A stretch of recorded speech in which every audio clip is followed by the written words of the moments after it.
Olá, pessoal! Como nós vimos na aula de nutrição mineral, o nitrogênio é o elemento mineral requerido em maior quantidade pelas plantas. E dada a sua importância para a fisiologia das plantas, nós vamos ver um pouquinho mais a fundo sobre o metabolismo do nitrogênio. O nitrogênio está presente em diversos compostos celulares, como em pigmentos, como as clorofilas, importantes no processo fotossintético. Está presente em aminoácidos e proteínas, em ácidos nucleicos, em metabólitos secundários e hormônios. O nitrogênio, embora esteja presente em grande quantidade no planeta Terra, a maior parte dele está na atmosfera na forma de N2, nitrogênio molecular. E nesse formato, as plantas não conseguem absorver nitrogênio. É necessário que esse N2 seja convertido em nitrato ou amônio para que as plantas consigam absorver e assimilar esse nitrogênio em compostos celulares. O nitrato é a forma preferencialmente absorvida pelas plantas. As plantas podem absorver tanto nitrato quanto amônio. Algumas espécies possuem preferência por amônio, mas a maior parte das espécies de plantas absorvem preferencialmente o nitrogênio na forma de nitrato.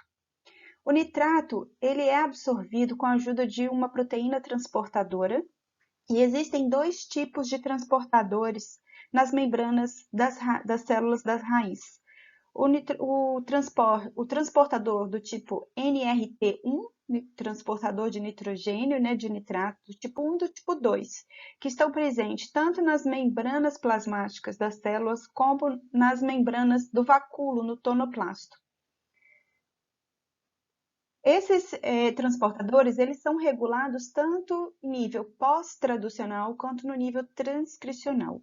O NRT1, por exemplo, a sua atividade é regulada em nível pós-traducional por uma fosforilação e é regulada de forma negativa, ou seja, uma fosforilação inibe ou reduz a atividade desse transportador de nitrogênio. E a transcrição dos dois tipos de transportadores é regulada no nível transcricional, ou seja, a expressão de genes para a síntese de novos transportadores é regulada em função das concentrações de nitrato e de amônio.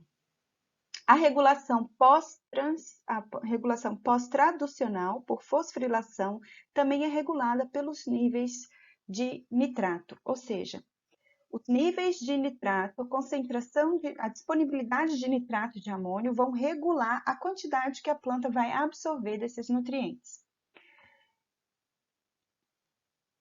Então, se a concentração de nitrato na solução do solo é baixa, isso estimula uma fosfatase que fosforila o transportador, reduzindo a sua atividade.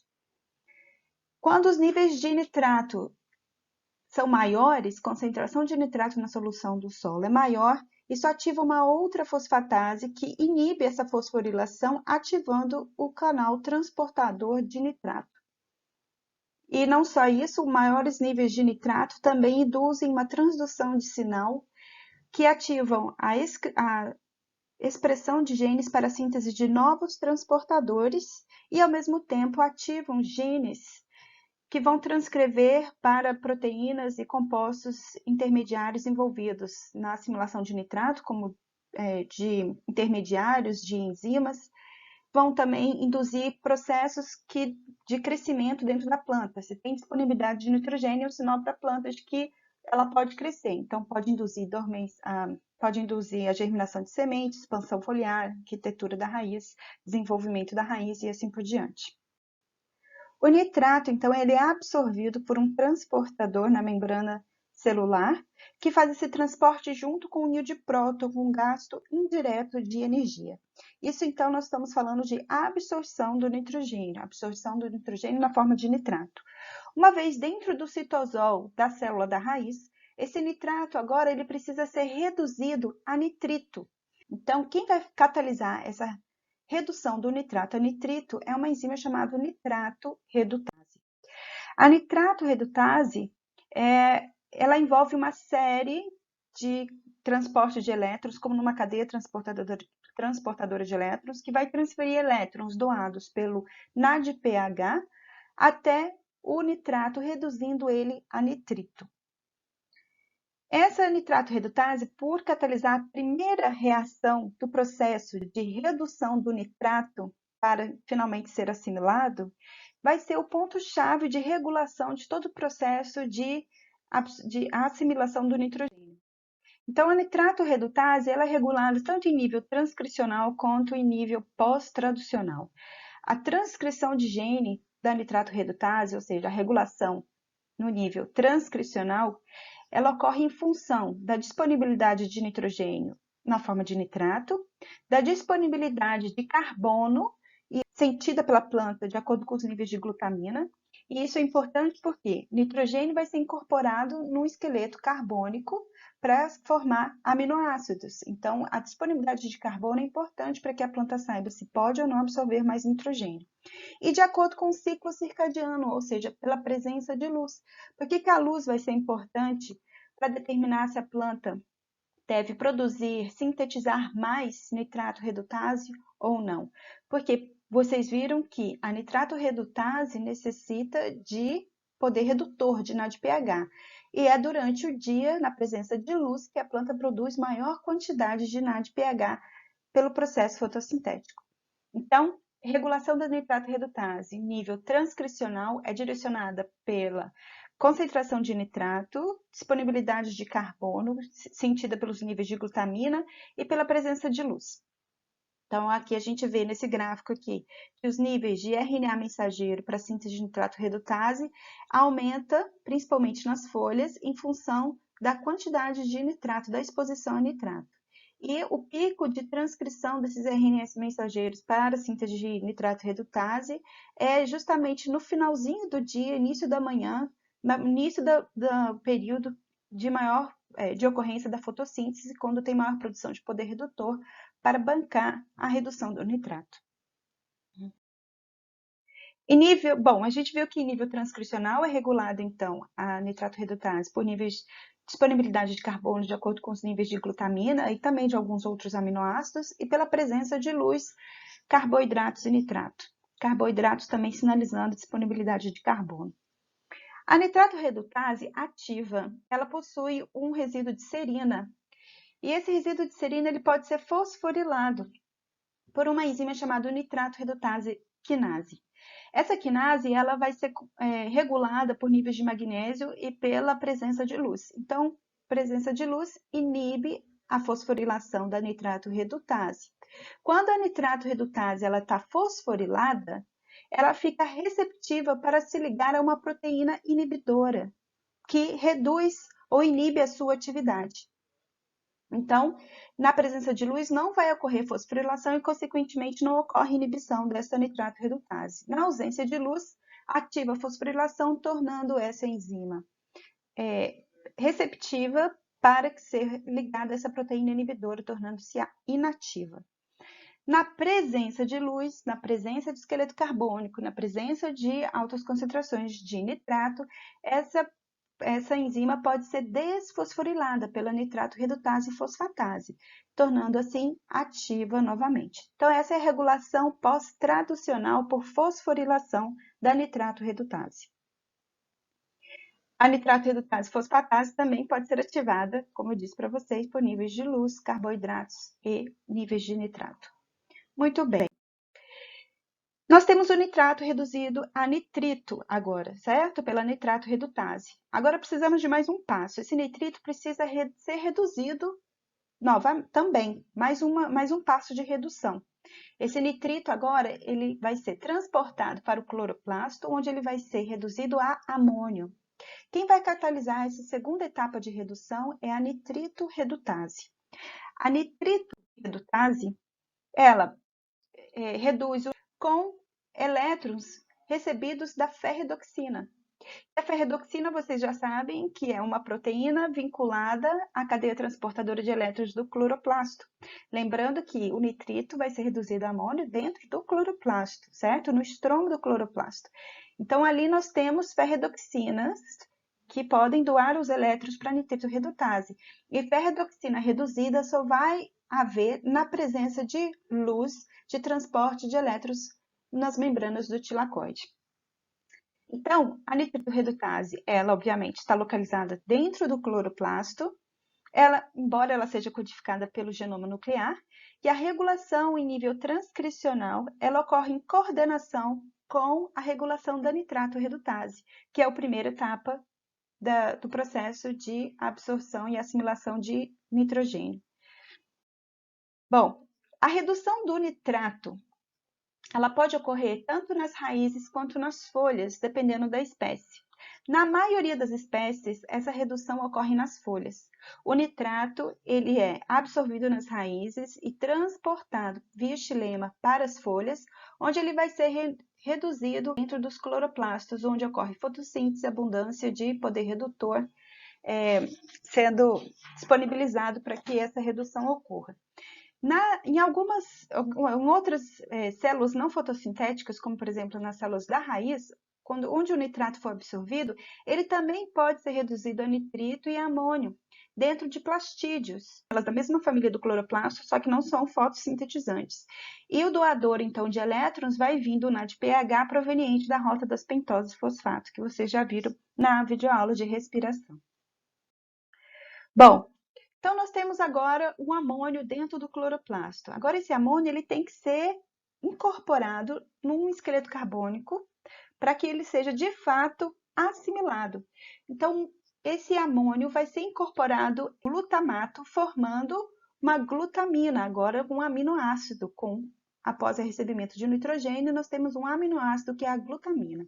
Isso é assimilação. Então, aqui nós tivemos a etapa de absorção e agora sim nós temos assimilação, incorporação do nitrogênio no esqueleto carbônico. Quem catalisa a incorporação do amônio na molécula de glutamato é a glutamina sintase, ou conhecida também como GS. Essa glutamina agora, grande parte dela vai ser incorporada em outros aminoácidos, vai ser transformada em outros aminoácidos por reações de transaminação e em outros compostos nitrogenados. Mas parte dessa glutamina, ela pode ser incorporada a um 2-oxoglutarato, formando duas moléculas de glutamato. O glutamato também pode entrar na formação de outros aminoácidos e parte dele também volta ao ciclo, tornando-se substrato para a glutamina sintase, para a incorporação de novas moléculas de amônio, formando novas glutaminas. Esse 2-oxoglutarato, pessoal, vocês já conhecem também, ele vem do ciclo TCA, do ciclo de Krebs, tá certo? Muito bem. Quem catalisa essa reação de glutamina mais oxoglutarato, formando duas moléculas de glutamato, é a glutamina 2-oxoglutarato aminotransferase, ou conhecida como GOGAT.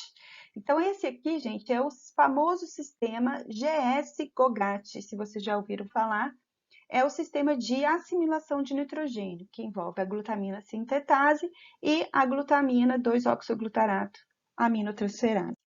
Então, como que isso ocorre? Vamos ver um pouquinho com mais detalhe. O amônio é incorporado ao glutamato, formando glutamina pela GS, com gasto de ATP para. Glutamina agora se une a um 2-oxoglutarato, formando duas moléculas de glutamato, cada um com um nitrogênio, tá? Aqui da glutamina, e essa reação é catalisada pela GOGAT.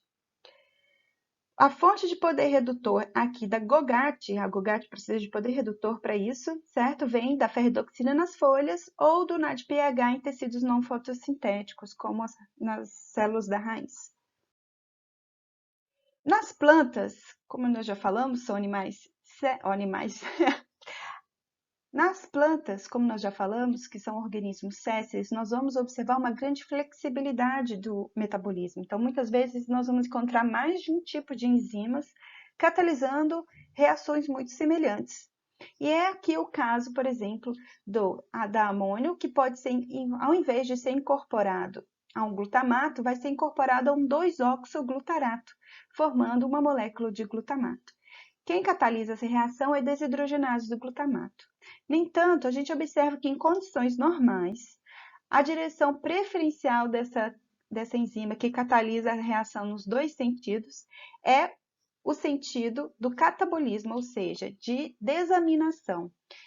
é o glutamato, retirando o nitrogênio do glutamato, formando 2-oxoglutarato e amônio, tá certo? Mas ela pode também catalisar no sentido oposto, em condições, por exemplo, de muita disponibilidade de amônio, muita absorção de amônio. Aí ela pode ser um auxiliar nesse sentido, na assimilação de nitrogênio. Bom, após a assimilação do nitrogênio em glutamina e glutamato, agora o nitrogênio ele vai ser distribuído para outros aminoácidos por reações de transaminação, ou seja, de transferência desse grupo amino. Então, o glutamato pode se unir a um oxalocetato, por exemplo, tá? E formar uma molécula de um aminoácido aspartato e um 2-oxoglutarato, que é um ácido orgânico e um aminoácido. Então, assim, nós temos glutamato formando aspartato. Quem catalisa essa reação é a aspartato aminotransferase. O aspartato agora ele pode também sofrer outras reações de transaminação, sendo transformados em outros aminoácidos. Ele pode ser transportado para outras partes, outros tecidos, onde ele vai dar origem a outros aminoácidos, transportando não só o nitrogênio, como carbono, tá? E ele participa do shuttle de malato e aspartato, que é uma válvula importante de transferência de poder redutor dentro das células. E o 2-oxoglutarato, ele pode voltar no ciclo e dar continuidade ao ciclo de 2-oxoglutarato mais glutamina, formando glutamato. Bom, a glutamina também pode reagir agora com esse aspartato. E aí, glutamina mais aspartato, nós temos a formação de um outro aminoácido, que é a asparagina mais glutamato. Quem catalisa essa reação é a asparagina sintetase. A asparagina é um aminoácido inerte, ele não é utilizado para síntese de proteínas, mas ele é uma ótima forma de estocar nitrogênio, porque ele possui 1, 2, 3, 4 carbonos para 2 nitrogênios. Então, é uma forma eficiente de estocar nitrogênio dentro da planta com pouco carbono, uma molécula que tem menos carbono do que numa glutamina ou num glutamato, por exemplo. Bom, então, resumindo o que a gente viu, nitrato é absorvido pelas células da raiz, ele pode ser reduzido nas células da própria raiz, ou o nitrato pode ser transportado para a parte aérea e nas células do mesofílio, nas células da folha, ele vai ser reduzido a nitrito e depois a amônio dentro do cloroplasto.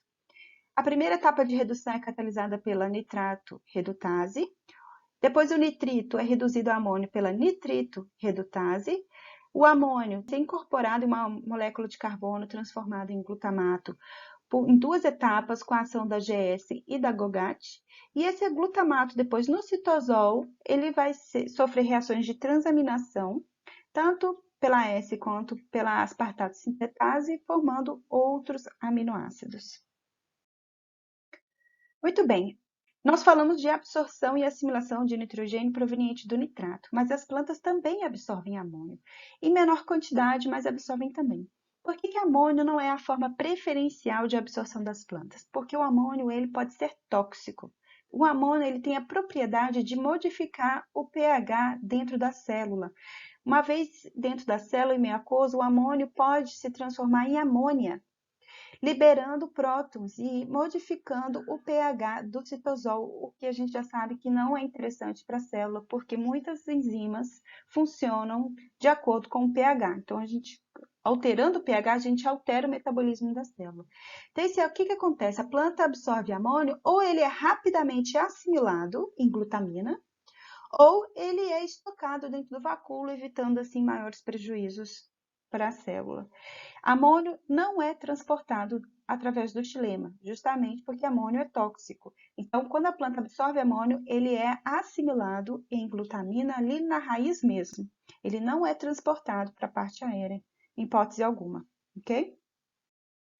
Bom, então nós vimos absorção, nós vimos a etapa de assimilação. Mas esse amônio aqui, ele também pode vir de reciclagens, de processos de reciclagem. Por exemplo, nós já vimos que no processo fotorrespiratório ocorre liberação de amônio na mitocôndria. Esse amônio pode ser transportado para o cloroplasto e reassimilado, entrando aqui no ciclo da GS-GOGAT. Isso é chamado de remobilização. Bom, Planta pode absorver nitrato, pode absorver amônio, e o amônio incorporado no glutamato pode ser proveniente da redução do nitrato, como também de processos de remobilização, como por exemplo, vindo da fotorrespiração. Agora, as plantas também podem absorver nitrogênio do N2. Como assim, professora? Você acabou de falar que as plantas não absorvem N2, né, o nitrogênio molecular? Isso pode ocorrer quando as plantas se associam a bactérias fixadoras de nitrogênio. Bactérias que são capazes de absorver o N2, elas transformam esse N2 em amônio e incorporam em aminoácidos e depois disponibilizam esses aminoácidos para as plantas. Elas disponibilizam ou amônio ou aminoácido para as plantas. Em troca, é uma relação simbiótica, em troca de alguma coisa. E o que elas ganham em troca? Um ambiente favorável para a assimilação desse nitrogênio. Em nódulos, que é uma estrutura desenvolvida pela planta quando entra em contato com essas bactérias. Esse tipo de associação simbiótica é vista entre várias espécies de diferentes famílias, mas principalmente entre as leguminosas, com diferentes gêneros de bactérias. E essa fixação de N2 pelas bactérias, ela acontece porque as bactérias possuem uma enzima chamada nitrogenase, que na verdade é um complexo enzimático que utiliza elétrons da ferredoxina para transformar o N2 em amônio. Então, dentro desses nódulos, esses nódulos estão ricos de uma proteína chamada leg-hemoglobina, produzida pela planta, que se liga ao oxigênio, mantendo os níveis de oxigênio baixos dentro desses nódulos. A oxidase do citocromo do processo respiratório das bactérias é muito mais sensível ao oxigênio do que as da planta e dos animais. Então, mesmo sob baixa concentração de oxigênio, essas bactérias continuam respirando. E o complexo enzimático da nitrogenase não é inativado porque a concentração de oxigênio é baixa. E esses nódulos são impermeáveis a gases graças a uma camada de células especializadas que garantem essa impermeabilização. A formação desses nódulos só ocorre quando a planta está em contato com essas bactérias fixadoras de nitrogênio. E esse processo simbiótico envolve sinais tanto das bactérias quanto das plantas. Então, existem genes específicos, tanto da planta hospedeira quanto da bactéria simbiótica, que vão ser ativados quando um reconhece a presença do outro.